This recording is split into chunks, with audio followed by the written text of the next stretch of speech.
Les amis, ce chapitre 6, en termes de contenu, en termes de propositions, en termes d'action, en termes d'intrigue, c'est une masterclass.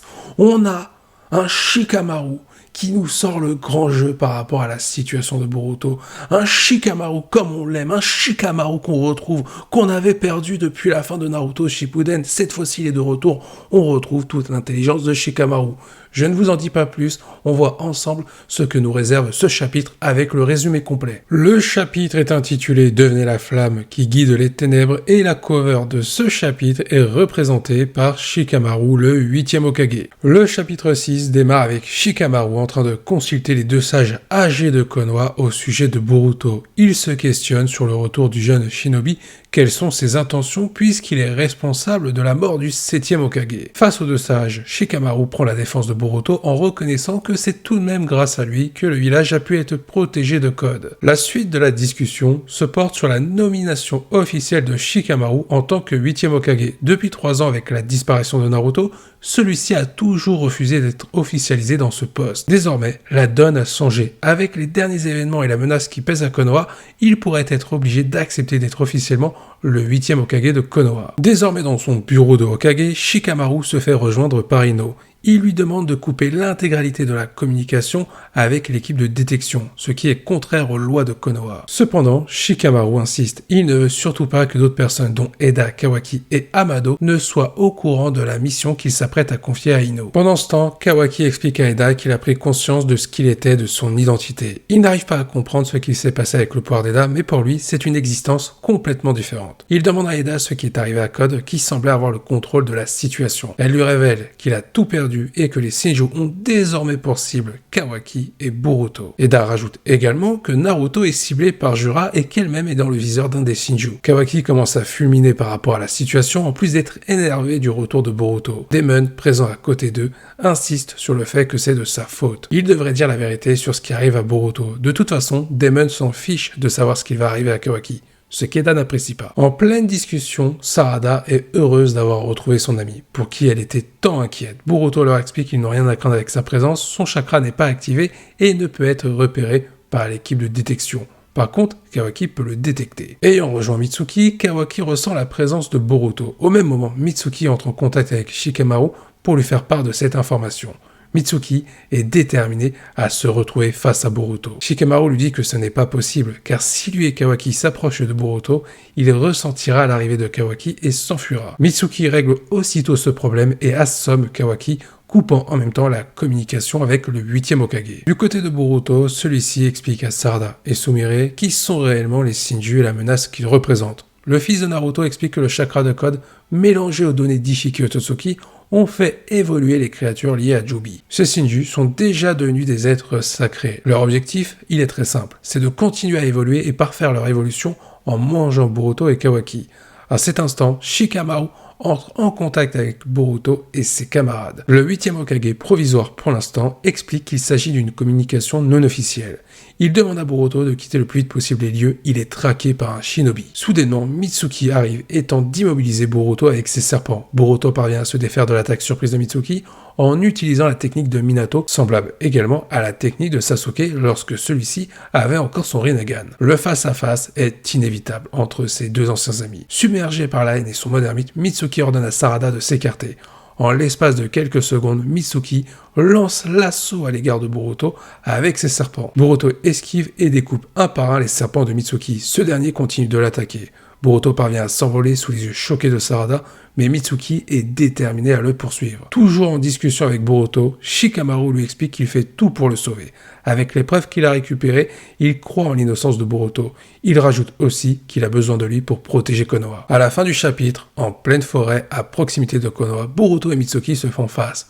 L'ancien ami de Boruto charge une nouvelle offensive à son égard, prêt à le neutraliser. Bon, il fallait s'y attendre. Shikamaru, quand tu lui donnes quelques preuves, et même une seule preuve, un seul indice, Shikamaru, ça va vite là-dedans, ça cogite du côté du 8e Hokage. Il a compris que toutes les preuves qui étaient autour de Boruto, cette hypothèse comme quoi l'histoire entre Boruto et Kawaki a potentiellement été switchée, qu'elle s'est peut-être inversée. Cette hypothèse, Shikamaru, il la croit complètement, surtout avec les événements du chapitre précédent, lorsqu'il a écouté la discussion entre Amado et Sumire, lorsqu'Amado a dit que les preuves scientifiques étaient du côté de Boruto et non pas du côté... Dans ce chapitre, Shikamaru, il joue double jeu. C'est le 8e Hokage provisoire, puisqu'on apprend qu'il n'a pas accepté officiellement d'être nommé ainsi. C'est un Hokage par intérim depuis la disparition de Naruto. Mais revenons sur mon propos. Shikamaru, il joue double jeu.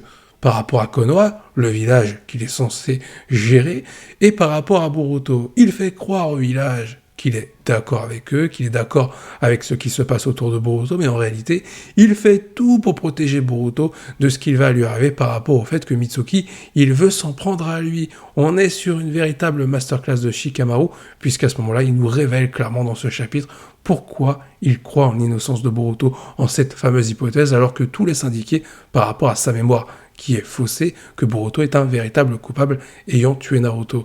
Mais lui, il va se fixer sur les preuves qu'il a récupérées. Honnêtement, ça fait plaisir de revoir ce Shikamaru-là, et on a tendance à l'oublier. Ce n'est pas par la puissance que Shikamaru y brille, même s'il est plutôt un ninja talentueux, c'est par son intelligence. Et là, on voit du grand Shikamaru. Ce qui me fait d'autant plus plaisir, c'est que ce chapitre qui met en valeur Shikamaru et sa stratégie pour vraiment entrer en contact avec Boruto de manière non officielle, c'est que clairement, les personnes qui ont critiqué le personnage par rapport au fait qu'il était inutile par rapport à la situation de Boruto, par rapport aux différentes menaces, là, clairement, ce chapitre, il vous fait taire parce que on montre l'importance de Shikamaru et pourquoi le fait qu'il soit le 8e Hokage provisoire a son importance. Tout simplement parce qu'il peut jouer double jeu avec la situation de Boruto pour le protéger au mieux. Et il le dit en plus, la menace qui va tomber sur Konoha par rapport au Shinju, même une autre menace par rapport à Code et les autres ennemis ensuite. Shikamaru le sait, il a besoin de la puissance de Boruto pour protéger le village au mieux. Son intelligence compense peut-être son manque de puissance par rapport à des adversaires redoutables. Et ça, il faut le retenir. Bon, maintenant, on va parler de Mitsuki qui est déterminé à défoncer la tronche de Boruto. Alors lui, là, clairement, il nous sort le grand jeu, le mode ermite qu'on n'avait pas revu depuis un petit moment. Là, il nous déploie toute sa puissance, il lance plusieurs assauts sur Boruto. Boruto est complètement désorienté dans un premier temps parce que il ne veut pas s'en prendre à son ami, il est plutôt sur la défensive, sur la riposte, mais il n'est pas sur l'attaque, Boruto. Donc clairement, Mitsuki a l'avantage du côté affectif parce que pour lui, Boruto c'est un ennemi alors que pour Boruto, Mitsuki c'est un ami. On en parle aussi rapidement, vite fait. Le cas de Kawaki qui s'est fait assommer comme un gamin par Mitsuki. Malheureusement pour Kawaki, c'est compliqué, il subit des humiliations par moment. Et là, en plus de se faire assommer par Mitsuki, on a clairement Demon qui fait comprendre à Kawaki, écoute, la situation dans laquelle se retrouve Boruto et auquel tu es confronté, c'est de ta faute, donc je t'invite à dire la vérité au village de Konoha par rapport à l'omnipotence d'Eda. Ce que Kawaki refuse à faire, bien entendu. Donc, en plus de se faire humilier par Demon sur le fait que Kawaki, c'est un bel enfoiré, disons-le, il se fait humilier par Mitsuki qui l'assomme tranquillement, parce que pour Mitsuki, c'est un problème. Si Kawaki vient avec lui pour aller à la rencontre de Boruto, Boruto va s'enfuir. Mitsuki, il n'a pas besoin de Kawaki, donc va dormir Kawaki, je vais m'occuper de Boruto tout seul. Honnêtement, ça fait plaisir de voir ce Mitsuki-là, et ça fait drôle de voir Kawaki dans cette situation. Par contre, on va parler quand même du niveau de puissance de Boruto, parce que là, dans ce chapitre, il est en difficulté par rapport au fait que c'est son ami qu'il va devoir affronter Mitsuki. Alors quand je dis en difficulté, c'est un grand mot, c'est vraiment exagéré, parce que quand on regarde le chapitre, quand Boruto, il se défend, quand il riposte par rapport aux attaques de Mitsuki, il n'est absolument pas en difficulté, il ne galère pas, il est juste désorienté par rapport au fait qu'il va devoir combattre Mitsuki, son ancien ami, vraiment l'un de ses meilleurs amis. Et moi, ce qui me choque, c'est le niveau de Boruto, parce que là, sans utiliser le Kama, sans utiliser potentiellement le Jogan, regardez ce qu'est capable de faire Boruto, capable de défoncer Code, capable de riposter sans problème face à Mitsuki. Il utilise des techniques appartenant à Sasuke, ou plutôt semblables à Sasuke. Il utilise des techniques semblables à Minato. Le mec a le style de combat de Sasuke en plus de son propre style de combat. Non, là, c'est vraiment une dinguerie, ce personnage. Et on le sait, les futures menaces qui vont arriver sur Konoha, les futurs ennemis qui s'en prendront à Boruto et ses amis, Boruto, il va continuer à augmenter en termes de puissance. Mais jusqu'à où va s'arrêter le potentiel de ce personnage? Là, il est surcheaté. C'est incroyable l'aisance qu'éprouve Boruto lorsqu'il doit se battre. pour l'instant, il n'a vraiment pas eu d'obstacle sur sa route. On va dire qu'il a eu une véritable opposition par rapport au Shinju qu'il a rencontré. Mais c'est normal, à ce moment-là, ils étaient beaucoup plus nombreux. Boruto était tout seul, donc techniquement, Boruto ne pouvait pas gagner. C'est logique. Mais le fait de voir simplement Boruto affronter des adversaires en 1 contre 1, Code ou encore Mitsuki, on peut voir clairement que Boruto, il a un temps d'avance en termes de puissance. Après, attention, peut-être que dans le chapitre 7, Boruto, pour réussir à se défaire de Mitsuki, il va devoir employer la manière forte. Peut-être qu'il va utiliser le Kama pour calmer Mitsuki. Et à ce moment-là, Mitsuki pourrait avoir des doutes par rapport à son soleil. Car si Boruto utilise son Kama, ça va forcément éveiller la puissance de l'Otsutsuki en lui, c'est-à-dire Momoshiki. Et Mitsuki pourrait se rendre compte qu'il y a un véritable souci. Comment ça se fait que Boruto possède Momoshiki alors que Kawaki devrait le posséder? Mitsuki pourrait avoir des doutes qui vont s'approfondir concernant la situation de Boruto et de Kawaki. Est-ce que son véritable soleil, ce ne serait pas plutôt Boruto? Mitsuki pourrait faire cette déduction. Et c'est le moment idéal pour Boruto d'utiliser le Kama. Ça peut être utile clairement au vu de la situation qui se présente face à lui. Honnêtement, ce chapitre, c'est peut-être mon préféré, parce que tu as de l'action entre Boruto et Mitsuki, tu as aussi une histoire entre les deux par rapport à leur amitié, tout se déroule aussi sous les yeux dans un premier temps de Sarada et Sumire, donc le côté enjeu prend son importance, le développement est très intéressant pour chaque personnage, on voit un Mitsuki enfin mis en valeur par rapport à sa puissance et par rapport à ce qui se passe autour de Boruto, on a un Shikamaru qui est mis en valeur de la plus belle des manières par rapport à son intelligence, on mise sur ses points forts pour que Shikamaru soit tout simplement le pion important, l'élément important pour protéger la vie de Boruto. Et ça, c'est quand même incroyable, parce qu'on le sait, Shikamaru, c'est l'oncle de Boruto, c'est le meilleur ami initialement de Naruto, ce n'est pas Sasuke, il faut le rappeler, et le fait de voir Shikamaru croire en l'innocence de Boruto et tout faire pour le protéger, je trouve ça symbolique, c'est beau de fou. Surtout qu'il faut quand même prendre en compte quelque chose. Shikamaru va contre les règles, va contre les lois de Konoha, pour parler à Boruto. Pourtant, dans le manga Boruto to Blue Vortex, on nous a montré un Shikamaru plutôt rigide concernant les règles de Konoha. Mais là, il s'en fout.